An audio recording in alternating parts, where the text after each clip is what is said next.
Em termos simples, a improbidade administrativa é uma conduta considerada inadequada, como desonestidade, descaso ou comportamento impróprio no exercício da função pública, enriquecimento ilícito, a obtenção de vantagens direta ou indireta, também a lesão aos cofres públicos, são exemplos de atos de improbidade administrativa.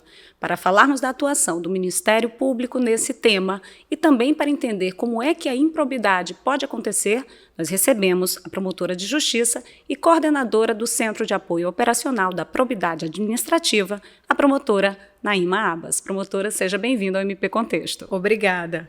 Promotora, já começo perguntando que tipos de danos a improbidade administrativa causa à sociedade.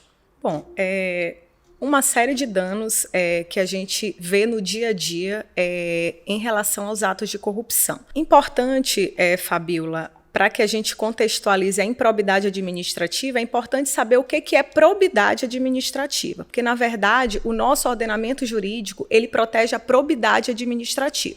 E o que seria essa probidade? Basicamente, seria a defesa do patrimônio público e da moralidade administrativa.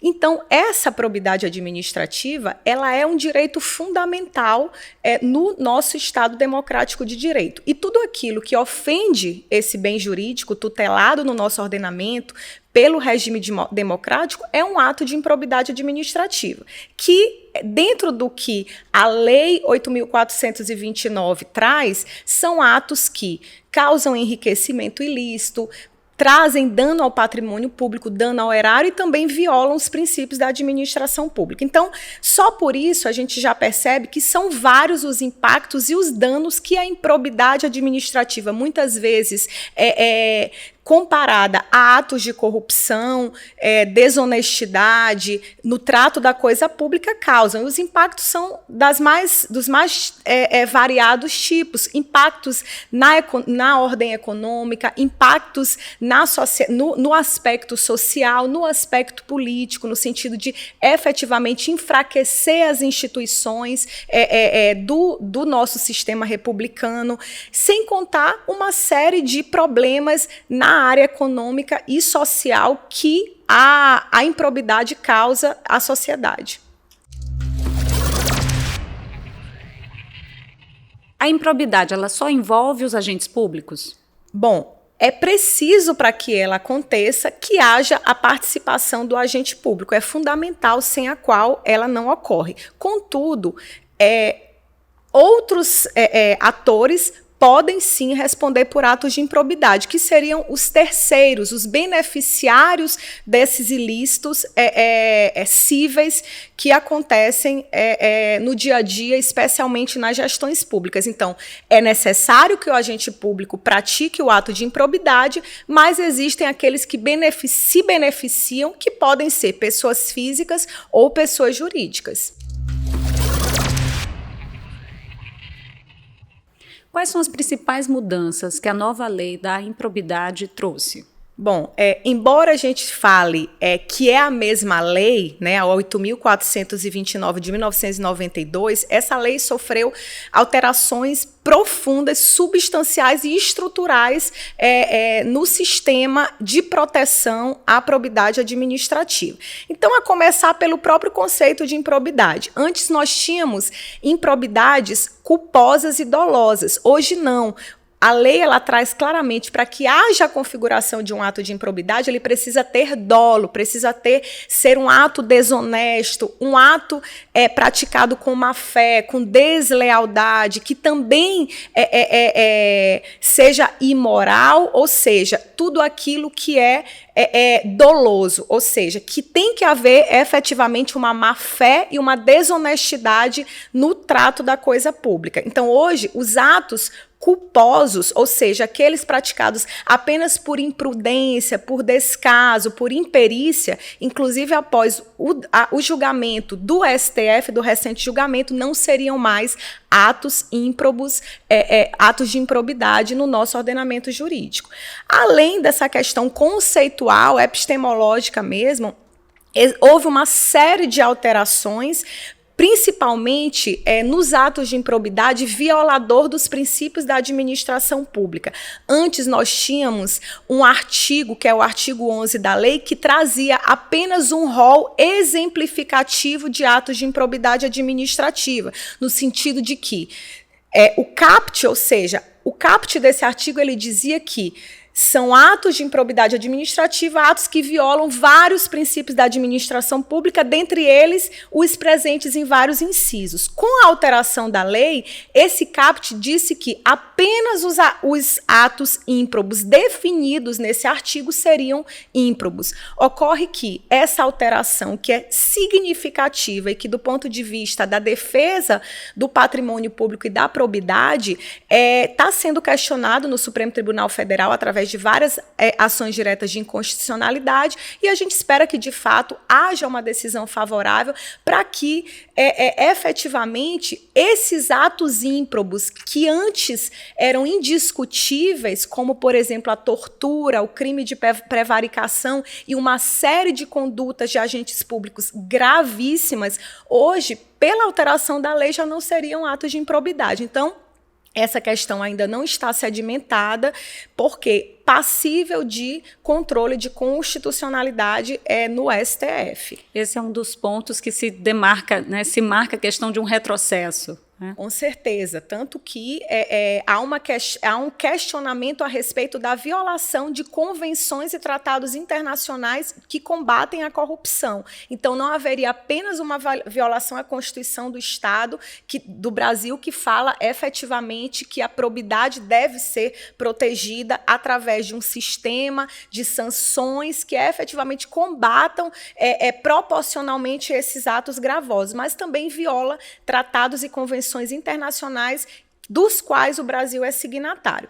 Além dessa mudança substancial, houve mudanças no sistema de sanções por atos de improbidade, a própria questão do processo em si, de normas processuais e procedimentais, que trouxeram, sim, prejuízos na investigação e nos processos de improbidade, além de alterações na indisponibilidade de bens, ou seja, houve, de fato, mudanças significativas que vão requerer do Ministério Público um novo olhar, uma nova forma de trabalhar o combate à corrupção. Mas lembrando também que a lei ela trouxe uma nova perspectiva de atuação do Ministério Público, no sentido de que precisamos também olhar preventivamente esse fenômeno para que a gente evite que os atos de improbidade aconteçam. E a própria lei traz instrumentos como a própria ação civil pública, onde o legislador diz claramente que o Ministério Público, não havendo atos de improbidade, mas violação ao patrimônio público, à probidade, através de atos nulos, através de vícios na condução da gestão pública, o Ministério Público tem outros instrumentos que a gente pode usar para, de fato, defender o patrimônio público e a probidade administrativa nos nossos municípios. A atuação do CAL, da probidade administrativa, também está nessa área da prevenção, ou seja, também da educação dessa gestão pública. Eu queria que a senhora falasse um pouco mais sobre essa atuação.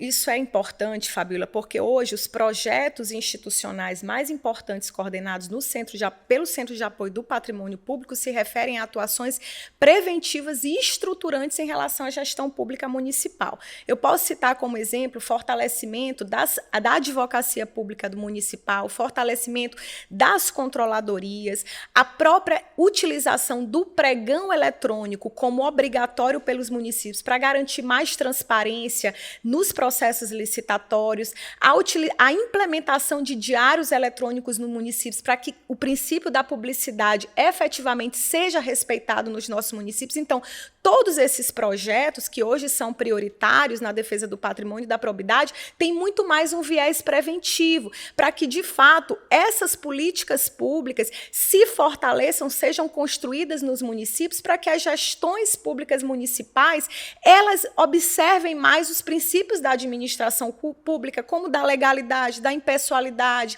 da transparência, da publicidade, de forma que a gente possa conter esses desmandos em relação ao trato da coisa pública, ao desvio de recursos públicos. Quanto mais controles estiverem nos nossos municípios, nos vários aspectos, no que se refere à questão da gestão de pessoal, à aquisição de bens e serviços, à construção, a licitações de obras, tudo que a gente puder construir mais formas de controle, inclusive dentro da própria gestão municipal, isso de fato impacta no próprio fenômeno da corrupção e na diminuição dos índices de atos de improbidade nos nossos municípios. Então, a prioridade, inclusive com o apoio do Procurador-Geral de Justiça, e nós queremos levar essa mensagem aos municípios maranhenses através de encontros regionais. Ano que vem, em abril, nós teremos a nova lei de licitações em plena vigência. Nós temos aí um prazo de 2 anos para que os municípios se adequem. Infelizmente, isso não aconteceu ainda no Maranhão.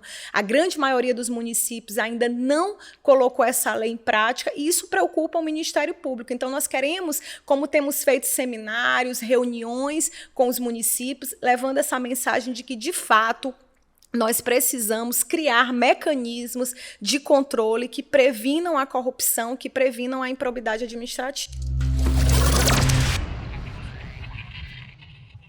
Que orientação, promotora, você dá, sobretudo aos novos gestores, né? Plena eleição.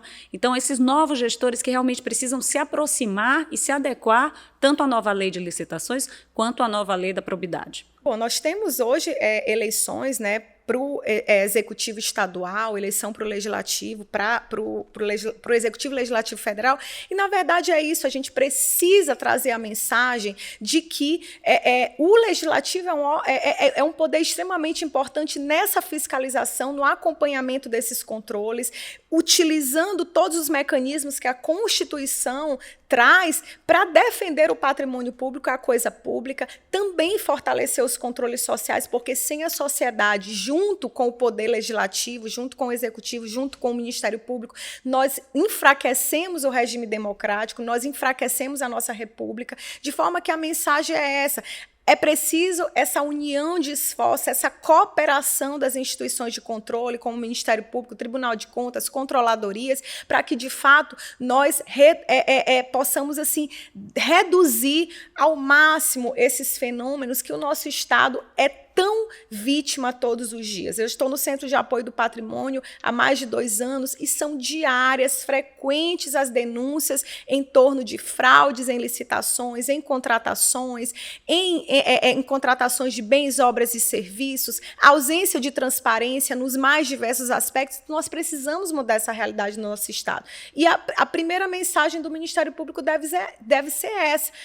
Essa alteração na lei de improbidade, ela tem que significar algo para a gente, ela tem que passar uma mensagem no sentido de que talvez nós precisemos mudar os rumos da nossa atuação. Então, é isso que o Ministério Público do Maranhão, na gestão do Procurador-Geral de Justiça, busca, é que a gente tenha mecanismos, construa espaços, movimentos no sentido de prevenir a improbidade administrativa.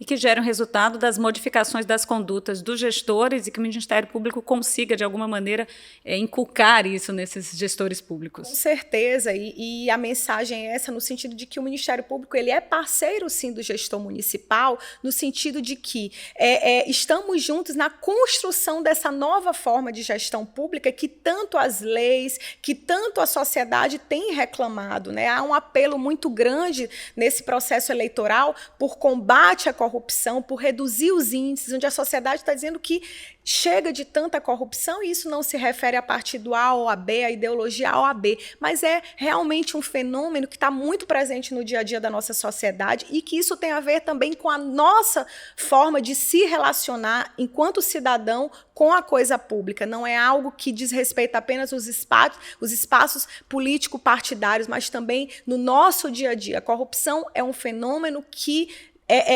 nos acompanha no nosso dia a dia e que a gente precisa ter um olhar cuidadoso e afetuoso para que isso represente também mudanças na nossa representação política em todas as esferas de governo. Exatamente. Promotor, eu agradeço a sua participação no nosso MP Contexto e boa sorte nessa atuação, que a gente consiga colher bons frutos dessa educação e dessa atuação do CAL. Eu que agradeço. Obrigada.